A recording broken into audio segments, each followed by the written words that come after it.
All right, so today we will be discussing the greenhouse effect, meaning we'll be looking at how greenhouse gases lead to climate change, lead to trapping extra heat in the Earth's atmosphere and climate.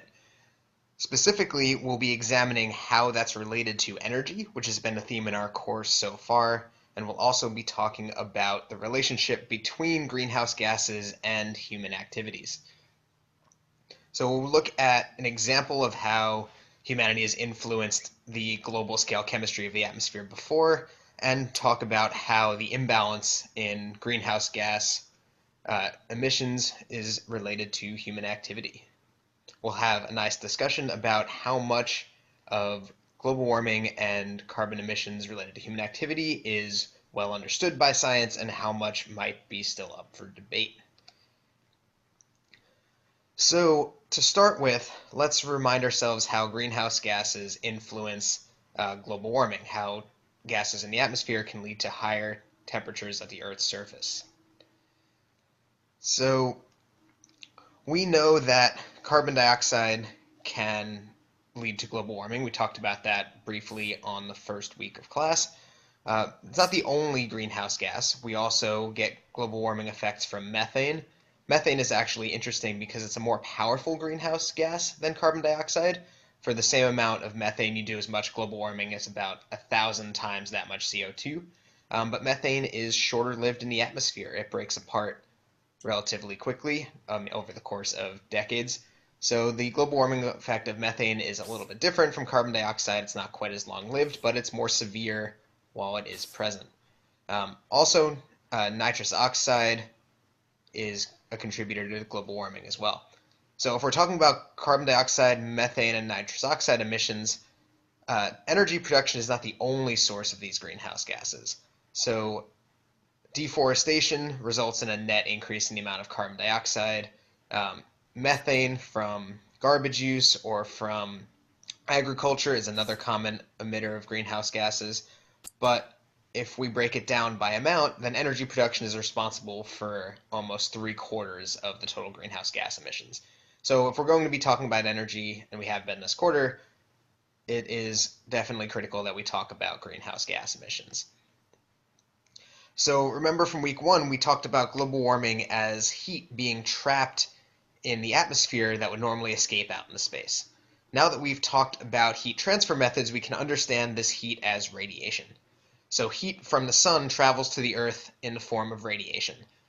About 235 watts per square meter of surface area of the Earth is delivered as power from radiation. So radiation, remember, was our heat that was able to transfer through space without the use or without passing through any material, without any material or stuff required. So the sun's heat arrives at the Earth through radiation. And some of that gets absorbed by the atmosphere, and some of that gets absorbed by the ground. So what happens to radiation that gets absorbed? So when we talked about radiation, we mentioned that the sun is not the only thing that emits radiation. In fact, anything at a temperature above absolute zero will emit radiation. So if you look through IR goggles, you can see the radiation being emitted by humans, and that's one way of doing night vision. So the temperature of various objects determines what wavelengths of light these objects emit and how energetic the radiation they emit becomes. So humans and any other stuff that absorbs radiation will also be emitting its own radiation. So if I absorb radiation from the sun, that means my temperature increases, but I also will re-emit that radiation out to cool myself off. The sun's radiation is given in this relatively complicated looking plot here. So it spans a variety of wavelengths. The strongest presence here, this peak, is in the visible light, right around the yellow part of the spectrum, which is why, if you should never look at the sun, but the sun is obviously somewhat of a yellow color. There's also some higher energy radiation, which we call ultraviolet, and some lower energy radiation that's infrared.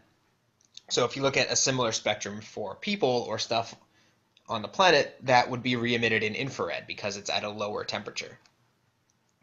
So infrared radiation is also the types of radiation that are most strongly absorbed by greenhouse gases.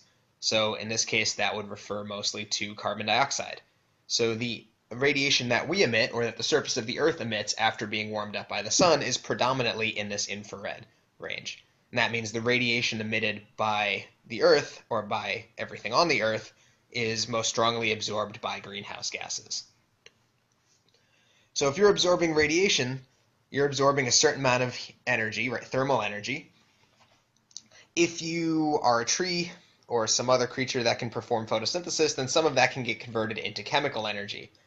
But for the rest of us, that energy is just re-emitted as thermal energy out into the atmosphere as predominantly infrared radiation.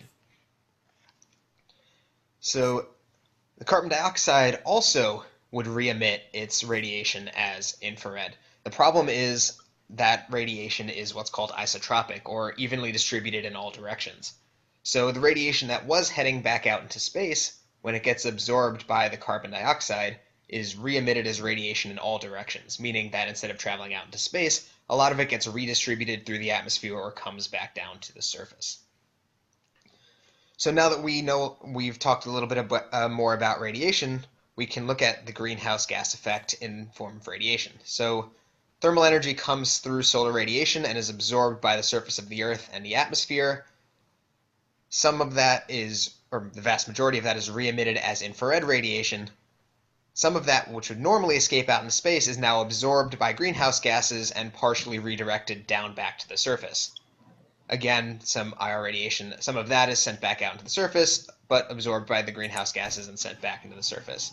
So the problem is we've tampered with the balance of thermal energy and heat flow into and out of the Earth. So normally where we'd have a certain amount of radiation carrying heat into the Earth and a certain amount of radiation carrying heat back out, by changing the amount of greenhouse gases, the amount of radiation leaving the Earth is getting smaller, meaning that the Earth is gradually accumulating more and more thermal energy, which results in an increase in temperature. So of course, life on the planet depends on some amount of greenhouse effect. If all of the sun's radiation was being re-emitted through... hold on. If all of the Earth's radiation was being re-emitted out into space, then the planet would not be very warm and we'd not be very enjoying living on it. But if we temper with the amount of greenhouse gases, then we change the balance and we tamper with the amount of heat energy that's leaving the system. So carbon dioxide being the main greenhouse gas we worry about, we want to look at where carbon dioxide comes from and why the balance of carbon dioxide in the atmosphere is changing. The lowest hanging fruit with that is looking for the effect of the Industrial Revolution on carbon dioxide in the atmosphere. And if you look at a plot of the carbon dioxide in the atmosphere over time, we see it increase dramatically right around the time of the Industrial Revolution. So around the late 1700s, when we started building steam engines that convert coal and then later oil and natural gas into useful work, that emits carbon dioxide as a byproduct. And coinciding with our additional emissions of carbon dioxide, we see the amount of carbon dioxide in the atmosphere increase.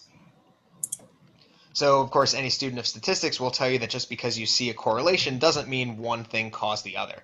So we need a little bit more evidence, and we're going to start looking at that in a bit. So if we take a more recent capture of atmospheric CO2 data, we do see that the CO2 in the atmosphere changes seasonally. So this red line shows the concentration of CO2 measured in the atmosphere over recent history, and you can see it wiggles around due to seasonal variations. But if we take an average over multiple seasons, we can see a clear trend line increasing over the course of the last 50 years when we've been measuring CO2 in the atmosphere. So before the Industrial Revolution, the baseline amount of carbon dioxide in the atmosphere was around 280 parts per million. So 280 atoms out of every million atoms in the atmosphere were carbon dioxide. Now that amount has been measured to be consistently over 400 parts per million. So a dramatic and severe increase that can lead to severe changes to the thermal energy balance of our planet.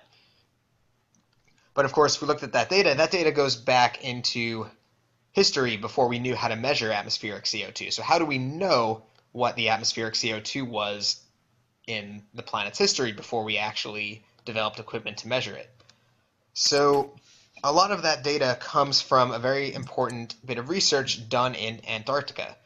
So at a town called, well, a town may be a strong word, at a research station called Vostok, the amount of carbon dioxide present in the atmosphere throughout the last 420,000 years was measured using ice cores. So this was a very, very important bit of science, and it's had over 2,000 citations, meaning that 2,000 people have used this data, have looked at it, and decided that yes, the way these scientists analyzed this data was correct, and then used that data to make other assumptions. So this data has been analyzed by essentially every single member of the scientific community who knows about glaciology, climate, or anything related, and no one has found anything that they've done wrong. So that, by peer review and scientific method, tells us this is a pretty excellent bit of science. So the research station in Vostok was opened by the Soviet Union and has since been staffed internationally. It also serves as the record holder for the lowest temperature ever recorded on Earth, 89 degrees below 0 Celsius, and it's about 1,000 kilometers from any other form of human settlement. So snow falls in Vostok and never melts, meaning that if you dig down into the snow deposits, you encounter snow that fell older and farther back in human history. So if you drill down, say, 3,000 meters below the surface, you can find air that was present in the atmosphere 400,000 years ago. And you can use that trapped air to determine what the atmospheric chemistry was like before humankind had the ability to measure it. So the ultimate drilling was done 2.2 miles into the ice at Vostok, finding snow and ice that fell deeper and deeper into the past. So once you have samples of ice from hundreds of thousands of years ago that has never melted, you can figure out how old your ice is using various radiology methods, so things like carbon dating and other techniques. You can look at the ratios of various isotopes of oxygen, which tell you about the temperature of the air that was present when the ice fell. And you can actually find bubbles of air that you can analyze to figure out how much carbon dioxide and methane was in the air at various points in human history. So if you plot that data, you get something that looks like this. So the top line demonstrates the amount of carbon dioxide present in the atmosphere over the last 400,000 years. The middle line is the global atmospheric temperature, and the bottom line is the amount of methane present in the atmosphere. So if we look over the past 400,000 years of human history, and you can see up top how deep they had to dig to find ice that fell that long ago, you can compare and see that though we do see significant fluctuations on geologic timescales, so over the course of hundreds of years, we see the amount of carbon dioxide vary significantly, it never reaches the level that we see today. So today we're actually, this is a little outdated, we're over 400 parts per million CO2, and that amount of carbon dioxide has never occurred due to natural variations along the timescales of thousands of years. So we are perhaps in uncharted territory, and the amount of carbon dioxide that we've measured in the present does not seem to be attributable to climate cycles that have occurred in Earth's history before we actually started producing carbon dioxide in our energy. So now we have our first bit of causation. So we can rule out now natural variation and the idea that this carbon dioxide increase is due to natural cycles that were present before humankind started burning fossil fuels. Because if we look at the history of the Earth before we burned fossil fuels, we do see variation in carbon dioxide, but never to the extent that we've observed today. We also do see some excellent correlation between the amount of carbon dioxide, methane, and temperature. So we had good physics already that led us to suspect that if we increase greenhouse gases, we see an increase in global temperature, but now we have actual data to corroborate this. So in periods of the Earth's history where there were more methane and carbon dioxide atoms present in the atmosphere, we also see an increase in global temperature. And so the average global temperature varies from between what it is today to about 8 degrees Celsius colder and also about 2 degrees warmer. So when you hear people talk about preventing climate change, most people have the goal of preventing the Earth from warming above 2 degrees Celsius compared to the pre-industrial average. And that's because that is the highest temperature that was ever achieved as part of a natural cycle.